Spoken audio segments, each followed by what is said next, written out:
अस्सलाम वालेकुम। मैं आपको सुना रही हूँ इंस्पेक्टर नवाज़ ख़ान की एक क्राइम स्टोरी जिसका नाम है ज़रा सी बात। क्या बात है बादशाहो, क्या कसूर हो गया है हमसे। मैंने गौर से उसकी तरफ देखा और मुझे यकीन हो गया कि यही कहर सिंह है। जूड़े के नीचे उसका चौड़ा चकला चेहरा और चेहरे के नीचे तनोमंद गर्दन थी। उसकी शक्ल में अजीब तरह की सख्ती थी। उसका नाम ठीक ही कहर सिंह रखा गया था। ये भी हो सकता था कि असल नाम कुछ और हो, बाद में कहर सिंह पड़ गया हो। हालांकि वो बड़ी शराफत से बोल रहा था, मगर इस शराफत में छुपी हुई बदमाशी मुझे वार्निंग दे रही थी कि होशियार रहो। मैंने पूछा, यहाँ तुम लोग क्या कर रहे हो? बोला, ज़मीन आबाद कर रहे हैं जी। किसकी इजाज़त से? जी वो अपने तहसीलदार साहब के हुक्म से। कहर सिंह का ये फ़िक्रा मुझे बहुत कुछ समझा गया। पहले वो चौधरी साहब का नाम लेने लगा था और मेरे सवाल का सही जवाब भी यही बनता था, मगर फिर ऐन मौके पर वो तहसीलदार को दरमियान में ले आया। उसका ये फ़िक्रा बता गया कि वीरवाली के चौधरी ख़ानदान से उसका कोई नाजायज़ राब्ता है। मैंने सबूत पूछा तो वो कहने लगा, जनाब मैं कल आपको कागजात दिखा दूँगा।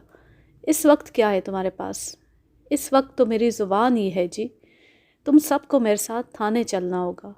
उसका रंग फीका पड़ गया। उस वक्त मेरा एक कांस्टेबल जो बैरक में घुस गया था, एक बंदूक थामे अंदर से बरामद हुआ। खां साहब, अंदर नाजायज़ असलहा है। इसी तरह की राइफ़लें और भी पड़ी हैं। जो ही कांस्टेबल की ज़ुबान से ये अल्फाज निकले, दरख्तों के करीब खड़े 3 अफराद भाग निकले। उन्होंने उस एक लम्हे से फ़ायदा उठाया था जब हम कांस्टेबल की बात सुन रहे थे। मेरे साथी उनके पीछे भागे। चौथे शख्स ने भी मौके से फ़ायदा उठाना चाहा, मगर मेरे पिस्तौल से शोला निकला और गोली उसकी रान में पेवस्त हो गई। कहर सिंह ने लपक कर झपट्टा मारा और पिस्तौल मेरे हाथ से गिरा दिया। वो भागना चाहता था, लेकिन मैं छलांग लगाकर उसके ऊपर गिरा।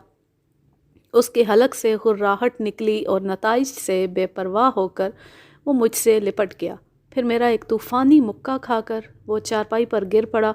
उसकी नाक से खून आबशार की तरह बहने लगा था। दफतन उसने मेले से तकिए के नीचे हाथ डाला और आहनी टोका निकाल लिया। टोका देखते ही मैं समझ गया कि मैं सही जगह पहुंचाऊं। कहर सिंह ने टोका दोनों हाथों में थाम रखा था। उसकी आंखों से दीवानगी झलक रही थी। ख़तरनाक लहजे में बोला, चला जा थानेदार, वरना मारा जाएगा। मैं कहता हूँ चुपचाप चला जा।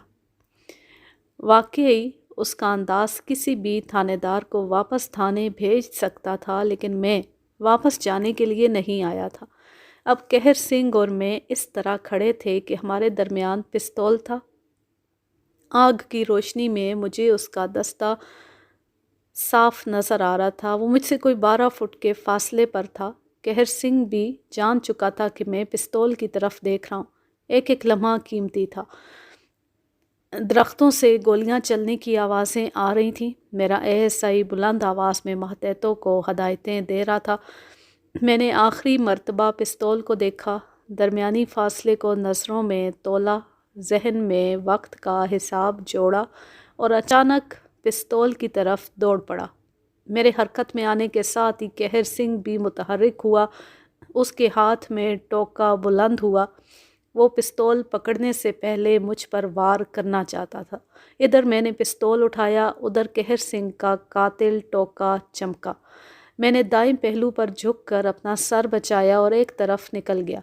चंद फुट आगे जाकर मैं तेज़ी से घूमा और कहर सिंह के हाथ को निशाना बनाया।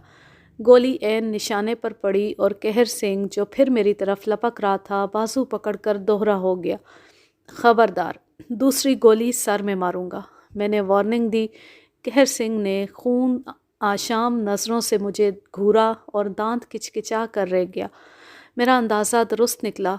कहर सिंह का राब्ता वीरवाली के चौधरियों से था। अगली रोज़ वो थाने पहुंच गए। मैं उस वक्त कहर सिंह से पूछ कुछ कर रहा था। मेरा वाहिद सवाल यही था कि यूसुफ वल्द चौधरी अल्लाह दित्ता से उसकी क्या दुश्मनी है और उसने उस पर कातिलाना हमले क्यों किए। कहर सिंह कुछ भी बताने से इनकारी था और इसकी वजह यही थी कि वो अपने पीछे पर भरोसा कर रहा था। उसे उम्मीद थी कि वो छूट जाएगा। 10 बजे के करीब चौधरी सतनाम सिंह की जीप थाने के सामने रुकी। सतनाम सिंह चौधरी मेहताब सिंह का सबसे बड़ा लड़का था। उन लोगों की पहुंच दूर तक थी। मुझे मोहतात होना पड़ा। सतनाम सिंह ने मुझसे पूछा कि कहर सिंह पर इल्ज़ाम क्या है। मैंने बताया कि 307 और 320 का केस है। उसके कब्ज़े से नाजायज़ असला बरामद हुआ है। मज़ीद बरा, इस शख्स ने कत्ल की नीयत से मुझ पर हमला किया है। इसके ख़िलाफ़ काफ़ी दिनों से तहकीक हो रही थी। पुलिस के पास इस बात का सबूत है कि ये कातिलाना हमले में मुलविस रहा है। सतनाम सिंह ने कहा, नवाज़ खान, बाकी बातें छोड़ो। रात तुम लोगों में जो हाथापाई हुई वो सिर्फ इस वजह से थी कि तुमने कहर सिंह के पास से नाजायज़ असला बरामद किया था। ये तो मैं ये बताने के लिए हाजिर हुआ हूँ कि वो असला नाजायज़ नहीं था। ये रहे उन 5 राइफ़लों के लाइसेंस। मैंने लाइसेंस देखे, वो बिल्कुल दुरुस्त थे। सतनाम सिंह ने उस ज़मीन के कागजात भी मेरे सामने रख दिए जिस पर कहर सिंह ने डेरा डाल रखा था। कहने लगा, नवाज़ खां, ये उस बेले के कागजात हैं, अच्छी तरह देख लो। कहर सिंह मेरी हिदायत पर ही वहाँ कटाई कर रहा था। बाकी अब भी अगर तुम बाहर से ज़मानत चाहते हो तो कोई एक नाम ले दो, ज़मानत मैं लेकर दूंगा। साफ महसूस होता था कि सतनाम सिंह हर कीमत पर कहर सिंह को छुड़ाना चाहता है। मैंने कहा, चौधरी साहब, मैं सब कुछ भूल सकता हूँ मगर ये नहीं कि कहर ने मेरे एक अजीज़ दोस्त पर कातिलाना हमला किया, उसे इस बुरी तरह ज़ख्मी किया कि वो न सिर्फ एक टांग से महरूम हो गया बल्कि अभी तक ज़िंदगी और मौत की कशमकश में है। चौधरी काफ़ी देर तक मुझसे बहस करता रहा, फिर शाम को आने का कहकर चला गया। मैं जानता था शाम तक वो कोई तगड़ी सिफारिश ले आएगा। मैंने इस दौरान कहर सिंह की ज़ुबान खुलवाने की कोशिश की मगर वो टस से मस नहीं हुआ। जूते खाकर वो और ज़्यादा शेर होता था और बाज़ औक़ात वेश्याना कहके लगाने लगता था। उसकी उम्र 40 साल के लगभग थी। नहायत सख्त जान शख्स था। मुझे याद आया कि तेश के आलम में उसने किस तरह यूसुफ का घोड़ा ज़बह कर दिया था। उसका छूट जाना यूसुफ के लिए बहुत ख़तरनाक था। वो एक खुसीला और क्रैक शख्स था। ताहम शाम तक पे दर पे ऐसे वाक़यात हुए कि मुझे कहर सिंह को छोड़ना पड़ा। पहले इलाके के 4-5 बासर अफराद उसकी सिफारिश लेकर आए। फिर मुझे एक आला अफसर की दस्ती चिट्ठी मौसूल हुई। फिर शाम को चौधरी सतनाम सिंह खुद एसपी को लेकर पहुंच गया। मैंने कहर सिंह को ज़मानत पर छोड़ दिया। चौधरियों के ज़ोर का मुझे पहले भी पता था, लेकिन अब ज़ाहिर हो गया कि वो नाक ऊंची रखने के लिए हर जायज़ व नाजायज़ तरीका इख्तियार करते हैं। बहरहाल मैं हथियार डालने का इरादा नहीं रखता था। ऐसे फ़िरौन फितरत चौधरियों से मैंने कई बार टक्कर ली थी और उनकी मनमानियों की भरपूर मज़ामत की थी। मेरे दिल में एक शक था, उसे रफ़ा करने के लिए मैं अगले रोज़ अमृतसर जा पहुंचा। यूसुफ से मुलाकात हुई। उसे अब आम वार्ड में मुंतकिल कर दिया गया था। हालत बेहतर थी और अब वो धीमे लहजे में बोल भी सकता था। मैंने उसे कहर सिंह के बारे में तफसील से बताया और पूछा कि आया इस शख्स से उसकी कोई अदावत है। यूसुफ ने एक लम्हे के लिए सोचा, फिर उसके चेहरे पर अजीब से तासरात नज़र आए। यूँ लगा जैसे कोई भूली बसरी बात याद आ गई हो। बोला, इंस्पेक्टर साहब, आपने चौधरी सतनाम सिंह का नाम लेकर मुझे उलझन में डाल दिया है। उन लोगों से मेरी कोई अदावत तो नहीं, लेकिन एक शक मुझे अब हो रहा है। आज से कोई 5 महीने पहले की बात है। सर्दियों के दिन थे। मैं अपने एक यार के साथ घोड़े पर सवार शिकार के लिए निकला हुआ था। जंगली खरगोशों का पीछा करते हम वीर वाली की तरफ निकल गए। रास्ते में एक जगह लड़की नज़र आई। उसने मर्दाना कुर्ता और मेली सी धोती पहन रखी थी। किसी गरीब घर की लगती थी। वैसे ही दिल में शैतान आ गया। मैं उसे छेड़ बैठा। वो तो एकदम आग भगोला हो गई। उसने कुछ ऐसी बात की कि मुझे भी गुस्सा आ गया। घोड़े से उतर कर मैंने उसका बाजू पकड़ लिया। उसने मेरे मुंह पर थूका तो मैंने थप्पड़ दे मारा। बात बढ़ गई। वो चीख कर बोली, तुझे इसी जगह टुकड़े ना करवा दिया तो मेरा नाम दिलशाद नहीं। इतने में 2-3 لڑکیاں بھاگتی ہوئی آ گئیں۔ ایک لڑکی کی زبانی پتہ چلا کہ مجھ سے جھگڑنے والی دراصل چودھری ستنام سنگھ کی نوبیاہتا بیوی ہے۔ چودھری ستنام سنگھ کا نام میں نے پہلے بھی کئی بار سنا تھا۔ مجھے حیرت ہوئی کہ ستنام جیسے زبردست چودھری کی بیوی اور اس لباس میں۔ یہ تو بعد میں پتہ چلا کہ اس نے بھیس بدلا ہوا تھا۔ گاؤں میں کسی سہیلی کی شادی تھی، لڑکیاں سوانگ بھر کر وہاں گیت گانے جا رہی تھیں۔ بہرحال ہم میں تکرار ہو ہی رہی تھی کہ چند گھڑ سوار نظر آئے۔ ایک لڑکی کی زبانی یہ سن کر میرا خون خشک ہو گیا کہ چودھری ستنام آ رہا ہے۔ وہ قریب پہنچے تو دلشاد زور زور سے رونے لگی۔ ایک لڑکی نے سارا قصہ بیان کیا۔ ستنام کی آنکھوں میں خون اتر آیا۔ میں نے سوچا اگر یہاں اکڑ دکھائی تو کام بگڑ جائے گا۔ ستنام مرنے مارنے پر آمادہ نظر آتا تھا۔ میں نے اس کے قریب پہنچ کر کہا، بھائی معاف کرنا، مجھے معلوم ہوتا کہ یہ آپ کے گھرانے کی عورت ہے تو ایک لفظ زبان سے نہ نکالتا۔ ویسے بھی یہ بات درست تھی، میں لڑکی کے میلے کچیلے لباس سے دھوکہ کھا گیا تھا۔ میری یہ بات ستنام سنگھ کے باپ کی سمجھ میں آ گئی۔ اس نے کہہ سن کر بیٹے کا غصہ ٹھنڈا کیا اور ہمیں چند جھڑکیاں دے کر وہاں سے رخصت کر دیا۔ میں نے یوسف کے سرانے بیٹھ کر اس کی ساری بات سنی اور اس نتیجے پر پہنچا کہ ہو نہ ہو یہ اسی واقعے کا شاخسانہ ہے۔ وہ ذرا سی بات ایک بتنگڑ بن چکی تھی۔ اپنے طور پر میں نے اس واقعے کی کڑیاں کچھ اس طرح جوڑی۔ جھگڑے کے وقت چونکہ ستنام کے ساتھ اس کا باپ بھی تھا، لہٰذا وہ اپنے تیش پر قابو پا گیا۔ بعد میں اس کی بیوی نے اسے بھڑکایا۔ ہو سکتا ہے اس نے یوسف پر کچھ جھوٹے الزام بھی لگائے ہوں۔ بہرحال اس نے شوہر کو اس قدر اکسا دیا کہ وہ یوسف کی جان لینے پر آمادہ ہو گیا۔ یوسف جیسے چھوٹے زمیندار کی جان لینا ستنام کے لیے چنداں مشکل نہیں تھا۔ یہ تو ایسا تھا جیسے کوئی چیونٹی کو مسل دے۔ اس نے اس چیونٹی کو مسلنے کے لیے قہر سنگھ کی انگلیاں استعمال کی، لیکن یہاں وہ غیبی طاقت آڑے آئی جو ہر شے پر قادر ہے۔ حیرت انگیز طور پر یوسف قاتلانہ حملوں سے محفوظ رہا، یہاں تک کہ قہر سنگھ کا پیمانہ صبر لبریز ہو گیا۔ آخر ایک ناکامی کے بعد اس نے یوسف کا گھوڑا ذبح کر ڈالا۔ میں نے اسپتال کی اس وارڈ میں بیٹھ کر جو تجزیہ کیا وہ بعد میں 90% درست ثابت ہوا۔ صرف اتنی بات کا مزید پتہ چلا کہ دلشاد کور نے اس روز اپنی ماں کے دودھ کی قسم کھائی تھی کہ وہ یوسف کے ٹکڑے کروا کے چھوڑے گی۔ نوبیاہتا بیوی کی شان ہی نرالی ہوتی ہے۔ جب اس نے مرچ مسالہ لگا کر شوہر کے کان بھرے تو اسے یوسف کا قتل فرض اولین محسوس ہونے لگا۔ اس نے موت کے ہرکارے قہر سنگھ کو بلایا اور یوسف کے پیچھے لگا دیا۔ یہ تھا پورا قصہ۔ کوئی 1 ماہ بعد یوسف بیساکھی کے سہارے چلنے میں کامیاب ہو گیا۔ زمیندار باپ نے اس پر پانی کی طرح روپیہ بہایا۔ اس کے ظاہری زخم تو ٹھیک ہو گئے تھے لیکن اندرونی روگ وہیں کا وہیں تھا۔ موت کا خوف اس کے سر سے ٹلا نہیں تھا۔ دیکھا جائے تو یوسف کو اس کے گناہوں کی سزا مل رہی تھی۔ دلشاد کا آنچل کھینچنے سے پہلے زمینداری کے گھمنڈ میں اس نے نہ جانی کتنی غریب لڑکیوں کی بد دعائیں لی تھیں۔ وہ دیہات کا ایک روایتی امیر زادہ تھا اور ایسے امیر زادوں کی تمام برائیاں اس میں موجود تھیں۔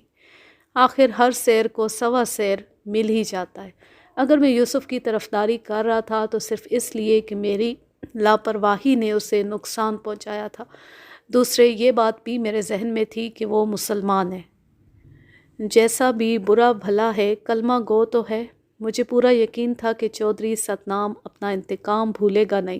بدلے کی یہ آگ لمبی عداوت کی شکل اختیار کر سکتی ہے۔ اس آگ کو بجھانے کے لیے ایک روز میں چودھریوں کی حویلی جا پہنچا۔ چودھری ستنام نے مجھے خوش آمدید کہا اور اپنی عالیشان بیٹھک میں لے گیا۔ بیٹھک کی ایک ایک شے سے چودھریوں کی عمارت جھلکتی تھی۔ میں ایک دفعہ پہلے بھی اس بیٹھک میں آ چکا تھا۔ یہ کوئی 2 سال پرانی بات تھی، مگر اس وقت کی بیٹھک اور اب کی بیٹھک میں زمین آسمان کا فرق تھا۔ سب پرانی چیزیں اٹھا دی گئی تھیں، نئے سے نیا فرنیچر اور سجاوٹ کا سامان کمرے میں بھرا پڑا تھا۔ ملازموں کی ایک فوج خدمت کے لیے موجود تھی۔ تکلفات سے فارغ ہو کر میں اصل موضوع پر آیا۔ اشاروں کنایوں میں نے چودھری کو بتا دیا کہ یوسف کے ساتھ اس کی دشمنی سے میں آگاہ ہو چکا ہوں۔ یہ اطلاع پا کر بھی ستنام کے چہرے پر کسی قسم کی परेशानी नज़र नहीं आई। वो इत्मीनान से हुक्का गुड़गुड़ाता रहा। आखिर मैंने खुलकर बात की, चौधरी साहब, दुश्मनी कमज़ोर की हो या ताकतवर की, नुकसानदेह होती है। ठीक है, यूसुफ आपके जोड़ का नहीं, मगर इस झगड़े में आपका कुछ न कुछ नुकसान ज़रूर होगा, चाहे वो जान का हो, माल का हो या नेक नामी का। मैं मानता हूँ कि यूसुफ ने एक गलती की थी, उस गलती की उसे काफ़ी सज़ा मिल चुकी है, वो ज़िंदगी भर के लिए माज़ूर हो चुका है। मेरा ख़्याल है कि अब आप उसे माफ़ कर दें, दिल साफ़ करके एक दूसरे को गले लगा लें। वो ख़ुद यहाँ आकर आपसे माफ़ी मांग लेगा। चौधरी सतनाम इत्मीनान से मेरी बातें सुनता रहा। मेरा ख़्याल था कि वो असर ले रहा है, लेकिन जब मेरे चुप होने पर वो बोला तो मुझे हैरान कर गया। मुझे उम्मीद नहीं थी कि वो इस कदर संगदिल और कीना परवर साबित होगा। मेरी आंखों में आंखें डालकर दलेरी से बोला, नहीं नवाज़ ख़ान, नहीं, ये नहीं हो सकता। ये सब कुछ उस हरामज़ादे को उस वक्त सोचना चाहिए था जब वो चौधरी सतनाम की बीवी को थप्पड़ मार रहा था, उसकी बेहुरमती कर रहा था। ये उसकी बड़ी खुशकिस्मती है नवाज़ ख़ान, जो वो अब तक सांस ले रहा है। उसकी सांस मेरे सीने पर आरे की तरह चलती है। समझ आई तुझे? चौधरी सतनाम के अल्फाज में जो ख़तरनाक धमकी पोशीदा थी वो मैं अच्छी तरह समझ रहा था। मैं कोई आधा घंटा चौधरी के पास बैठा, लेकिन वो इस मौजू पर दोबारा बात करने के लिए आमादा नहीं था। मैंने 2-3 बार गुफ्तगू का रुख मोड़ने की कोशिश की, मगर वो हर बार कनी कतरा गया। उसका रवैया हौसला शिकन बल्कि ताव दिलाने वाला था। मैं थाने वापस आ गया और इस गुत्थी को सुलझाने की राह ढूंढने लगा। फिर मेरे जहन में आया कि क्यों ना एक दफ़ा बड़े चौधरी मेहताब सिंह से मुलाकात की जाए। वो बेटों की निस्बत कुछ तहम्मुल मिजाज शख्स था। वैसे भी वो मुझे जानता था। 2 साल पहले ज़मीन के एक झगड़े में मैंने उसकी मदद की थी। अगले रोज़ दोपहर के वक्त में चौधरी मेहताब से मिलने वीरवाली पहुंचा। मुझे पता चला था कि वो आजकल पुरानी हवेली में रहता है और कुछ बीमार है। यह हवेली नई हवेली के पिछवाड़े एक बाग में वाक़ थी।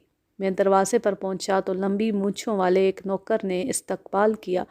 मैंने अपनी आमद का मकसद बताया तो वो कुछ परेशान नज़र आने लगा। यूँ महसूस हुआ जैसे वो मुझे मेहताब सिंह से मिलवाना नहीं चाहता, या मिलवाने से पहले किसी से इजाज़त लेना चाहता है। बहरहाल मैंने उसे ज़्यादा टाल मटोल का मौका नहीं दिया और अंदर चला गया। चौधरी मेहताब सिंह हवेली के कमरे में तन्हा बिस्तर पर लेटा था। वो खासा कमज़ोर नज़र आ रहा था। बड़ी मुश्किल से उसने मुझे पहचाना और तकिए से टेक लगाकर बैठ गया। कैसे आयो नवाज़ ख़ान? सुना था आप बीमार हैं, सोचा देखूं। मेहताब सिंह ने एक गहरी सांस ली। नवाज़ ख़ान, बुढ़ापा बीमारी है, और दौलतमंद का बुढ़ापा दोहरी बीमारी है। एक तरफ से इंसान को बुढ़ापा मारता है और दूसरी तरफ से दौलत। ये दौलत बड़ी बेवफा है नवाज़ ख़ान, खून के रिश्तों में जहर घोल देती है। मुझे बूढ़े मेहताब सिंह की बातों से किसी और ही मामले की बू आ रही थी। मैंने आहिस्ता आहिस्ता उसे कुरेदना शुरू किया और वो जल्दी जल्दी अपने खौल के अंदर से बरामद होता चला गया। मुझे यूँ लगा जैसे कुदरत ने किसी ख़ास मकसद के तहत मुझे यहाँ भेजा है। मेहताब सिंह भी शायद यही सोच रहा था। वो मुझे बहुत कुछ बता देना चाहता था। दर हकीकत वो अपनी औलाद की तरफ से इंतहाई परेशान था। ख़ास तौर पर बड़ा बेटा सतनाम सिंह उससे नहायत अबतर सलूक कर रहा था। बूढ़े ने कहा, अंग्रेज़ी दवाओं के नाम पर ये लोग ना जाने मुझे क्या कुछ खिलाते रहते हैं। दिन ब दिन खून खुश्क होता जा रहा है। मुझे तो लगता है किसी दिन सोते में कोई मेरा गला काट जाएगा। मेरी अर्थी का सपना मेरी औलाद की आंखों में दिन रात समाया रहता है। मैं उनके चेहरे पर ये लिखा हुआ देखता हूँ, बापू तुम मर क्यों नहीं जाते, तुम मर क्यों नहीं जाते। चौधरी साहब, मैं कल या परसों एक आदमी आपके पास भेजूँगा। आप किसी तरह उसे हवेली में मुलाजिम रख लें। वो शख्स शक्ल से सीधा सादा देहाती नज़र आता है, लेकिन एक नहायत होशियार सब इंस्पेक्टर है। इस किस्म के कामों का उसे वसी तजर्बा है। चंद दिनों में वो पूरी तहकीक कर लेगा। अगर आपके शुबे दुरुस्त हुए तो फिर हम अगला कदम उठाएंगे। आप किसी तरह का अंदेशा ना करें, मैं आपके साथ हूँ और रहूँगा। बूढ़े को पूरी तरह समझा बुझा कर मैं उठने की तैयारी कर ही रहा था कि बैरूनी दरवाजे पर आहट हुई। پھر قدموں کی چاپ سنائی دی، میری چھٹی حس خطرے کی گھنٹی بجانے لگی۔ چند ہی لمحے گزرے تھے کہ چودھری ستنام سنگھ دروازے پر نظر آیا۔ پستول اس کے کندھے سے لٹک رہا تھا۔ اس کے عقب میں کچھ اور چہرے بھی نظر آ رہے تھے۔ ان میں ایک چہرہ قہر سنگھ کا تھا۔ وہ تیز نظروں سے مجھے گھور رہا تھا۔ کیا ہو رہا ہے نواز خان؟ کچھ نہیں، چودھری صاحب کی بیماری کا سنا تھا، خیریت پوچھنے چلا آیا۔ سوچا تھا واپسی پر آپ سے بھی ملتا جاؤں گا۔ تو فارغ ہو گئے؟ ہاں چلیے۔ بوڑھے مہتاب کو کھانسی کا شدید دورہ پڑا۔ ستنام نے ملازم کو پانی پلانے کا حکم دیا اور خود مجھے ساتھ لیتا باہر نکل آیا۔ میں صدر دروازے کی طرف بڑھ رہا تھا جب اچانک ستنام نے میرا راستہ روک لیا۔ ادھر نہیں نواز خان، ادھر، تم سے کچھ باتیں کرنی ہیں۔ اس نے ایک دوسرے کمرے کی طرف اشارہ کیا۔ میں کچھ دیر سوچتا رہا، پھر اس کے ساتھ کمرے کی طرف بڑھ گیا۔ قہر سنگھ 2 ساتھیوں کے ساتھ ہمارے پیچھے تھا۔ کمرے میں پہنچ کر ستنام سنگھ نے مجھے بیٹھنے کو کہا اور خود بھی بیٹھ گیا۔ میں نے اس کا چہرہ دیکھا۔ مجھے وہاں عجیب سی کیفیت نظر آئی۔ یوں لگا جیسے میں ایک بالکل اجنبی شخص کے سامنے بیٹھا ہوں۔ اس نے جلتی آنکھوں سے مجھے دیکھا اور بولا، نواز خان، میں تیری بہت عزت کرتا تھا، لیکن افسوس کہ تو نے ضرورت سے زیادہ جان لیا ہے۔ یہ فکرہ نہیں تھا، ایک ٹائم بم تھا جس کی گراریاں کافی دیر سے گھوم رہی تھیں اور اب وہ ایک دھماکے سے پھٹ گیا تھا۔ یہ کوئی معمولی فکرہ نہیں تھا۔ اس میں ستنام سنگھ نے سب کچھ بیان کر دیا تھا۔ اس میں مہتاب سنگھ کے خدشوں کی تصدیق بھی تھی اور نئی حویلی میں ہونے والی سازشوں کی جھلک بھی۔